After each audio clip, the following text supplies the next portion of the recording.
Western alienation. You turn that feeling to the max, you get this recurring question of the largest expression of separatist feeling yet seen in Western Canada.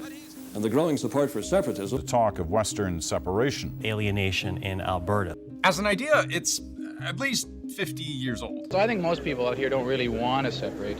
I think they're almost forced to. If Quebec can walk, we can walk. Separation, is that a viable plan B if we can't work this out? I feel that Alberta have everything to be a country. Now lately, what's given the movement a bit of steam is the involvement of Donald Trump and his team. Alberta is a wealth of natural resources, but they won't let him build a pipeline. I think we should let him come down into the U.S., and Alberta is a natural partner for the U.S. I would say no, thanks, but no thanks. We will do our own things. To go to a foreign country and to ask for assistance in breaking up Canada, there's an old-fashioned word for that, and that word is treason. And this really riles people up because on the one hand, you have this upswell of provincial patriotism, this fervor for independence, clashing against, well, the opposite.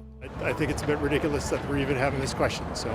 We believe that Alberta should stay within Canada.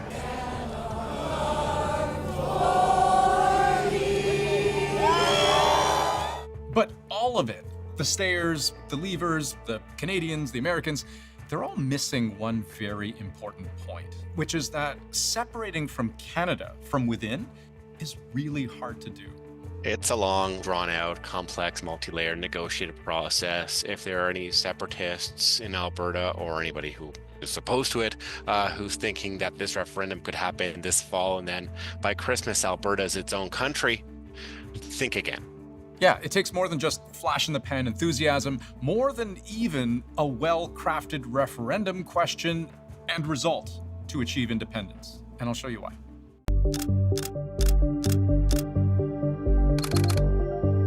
If you're at all invested in the question of Alberta's independence, there's an upcoming date you'll want to circle on your calendar, October 19th. Although there are some politicians and commentators that fear direct democracy, such as referendums, I do not. I trust the judgment of Albertans. October 19th is Decision Day in Alberta. People will vote on a series of 9 referendum questions that have to do with immigration, social services, voting rights, a whole bunch of things. But there's a possible 10th question that may get added, asking something like this. Do you agree that the province of Alberta should cease to be part of Canada to become an independent state? What you're looking at is a citizen-led application form petitioning for a province-wide referendum. In order to get the province to actually ask that question of Albertans, though, the petition has to get 177,732 signatures, which is 10% of the number of people who voted in the last provincial election. The group trying to make this happen is still working on getting those signatures, organizing hundreds of opportunities for people to come out and physically sign. And this campaign goes far and wide, even reaching out to Albertans in Escondido, California, for example. The deadline to get the required number of signatures is May 2nd.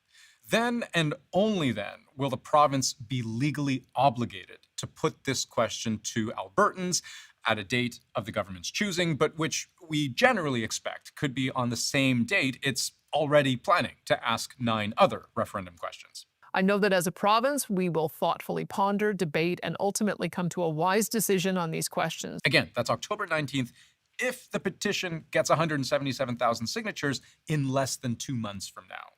So we've barely begun, and you can already see the road, even just to a referendum, is not guaranteed, never mind the road to an independent Alberta. But let's say they get the signatures, they get their referendum.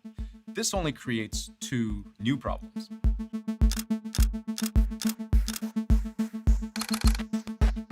You can see the line. Like, the lines are there everywhere. For every event, doesn't matter, small town, big city, medium city, the lines are there. The federal government doesn't seem to be interested in working with Alberta, and it's unfortunate. But you know what? We have a choice to make. When you look at how many hundreds of people turn out to even just a single signing event for this referendum petition, it puts a whole collection of very real human faces to the movement.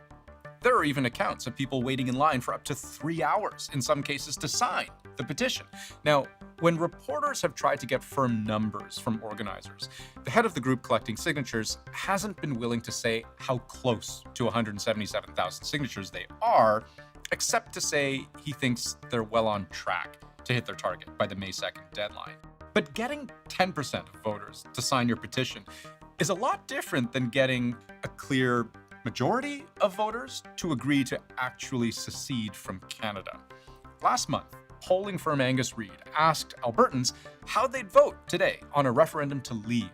Nearly 1 in 3 people responded they're on the side of leaving, which, depending on where you live, may be a surprising number to hear. But that still leaves the other 2/3 of respondents saying the opposite. And if you look at those who would either definitely leave or definitely stay, the conviction of people who want to stay is the dramatically higher of the two.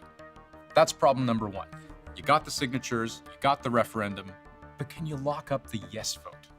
More than half of people in the population, according to the latest polls, are vehemently opposed to this, are strongly opposed to this. So there's a pretty locked-in group of Albertans that doesn't want this. It's not clear how the separatists are going to persuade that group. But there's a second, much more daunting problem that arises even after a successful referendum outcome for separatists, and that is the very inconvenient fact that there's absolutely nothing about a referendum that has any direct legal effect, in the sense that it doesn't change any law, it doesn't amend the Constitution, it doesn't grant independence. What it does is create a constitutional duty for the federal government to negotiate. An outcome supporting the separation of Alberta would result only in talking. It would do no more than that, than give some moral weight to the claim that Albertans have spoken. Because there's a lot to talk about, right? How do you split resources? Federal property on provincial land? How do you split the national debt or proceeds from the Canada Pension Plan? Would it be weird if Alberta kept using Canada's currency? What about citizenship or open borders between the two countries? What about trade between the two countries? All big questions, but here's the one question to rule them all. What guarantee do you think there is that the two sides could ever reach an agreement on these things? There's no guarantee, of course, that there would be agreement. The Supreme Court actually acknowledges that, that it's as unlikely they'd reach agreement. You need a clear question, you need a clear majority, and you need successful negotiations. All of that is difficult. I think the one thing almost everybody overlooks about the granting of sovereignty to a Canadian province is that after Quebec tried to do this 30 years ago, there was almost a vow not to get so caught off guard again by how close the vote was, yes. CBC Decision Desk calling for a no victory numerically tonight. It's going to be a squeaker, maybe as much as 1 percentage point separating the two sides by the end of the evening, but no more than that. But also by how there was no clear constitutional roadmap for what should happen if the yes side won the vote. For example, could Quebec sovereigntists win a referendum and then just pack up and leave? The anxiety over this question made it all the way up to the Supreme Court of Canada, and here's the clearest answer it gives. The secession of Quebec from Canada cannot be accomplished unilaterally without principled negotiations. So that's a pretty clear no to the question of whether a referendum alone can ever be enough to grant independence. But here's the thing nobody ever talks about, that the Supreme Court explicitly says those negotiations don't necessarily have to go anywhere. They just have to happen. Again, I'll quote directly from the decision.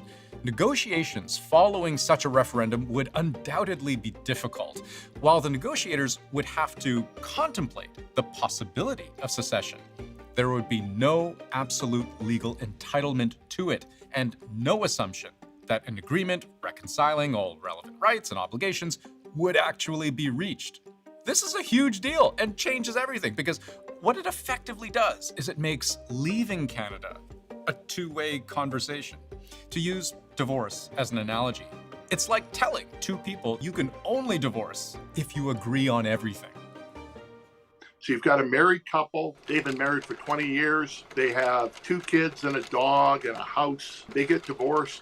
There's going to be a custody battle. Now imagine it's 150 years of marriage, 40 million kids, and instead of $800,000 worth of assets, you're talking trillions of dollars in assets. That just highlights how complicated those arrangements could be. And here's what seals the deal. It is foreseeable that even negotiations carried out in conformity with the underlying constitutional principles could reach an impasse. We need not speculate here as to what would then transpire, which is the court's way of saying, we don't know, and we're not even going to try to know. It goes on, under the Constitution, secession requires that an amendment be negotiated. So you tell me, how speedy or even possible do you think negotiations are likely to be, where on one side you have the federal government intent on keeping the country together, in fairness, at least in part because one of the wealthiest provinces is the one that wants to leave. On the other side, you have a very large group of people who feel victimized, where polls show the desire to leave is driven by this feeling that Canada harms and takes from Alberta. And let's not leave out the fact that if leaving the country requires an amendment to the Constitution, all the provinces get a say. Like, you're not even legally allowed to make major changes to the Canada Pension Plan without getting at least 7 out of 10 provinces representing 2/3 of the population to agree. So forget a divorce where mom and dad have to agree on everything. The kids practically have to agree on everything too. And I'll leave you with one more thought that some will say is the single most important reason why Alberta leaving Canada is impossible. And that is, it's not their land to carve up. What about Indigenous treaty rights? There's treaties 5, 6, and 7. Those were signed with the Crown. They were not signed with the Canadian government. They predate Alberta becoming a province. These things are very concerning for us. We do feel that our rights need to be respected, along with the rights and the treaties that our First Nation can have with Canada. And as recently as a few months ago, back in December, an Alberta judge ruled that the specific referendum proposal we've been talking about here is unconstitutional because several key treaties between First Nations and Canada are part of the Canadian Constitution, made the creation of Alberta possible, remain part of the legal foundation for the complex society that now exists in Alberta, and govern the ongoing relationship between Canada, Alberta, and First Nations. So to the question, would Alberta independence contravene the numbered treaties? The answer is yes. Now, there was a certain amount of legal wrangling achieved, which may still yet allow the referendum question to be asked despite this ruling. But you see why, again, circling back to the premise of everything I'm saying here. Separation is a very difficult process, most likely even an impossible process. Yes, the road to Alberta becoming its own country is exceedingly difficult, if not entirely impassable. Never say never, but it's hard.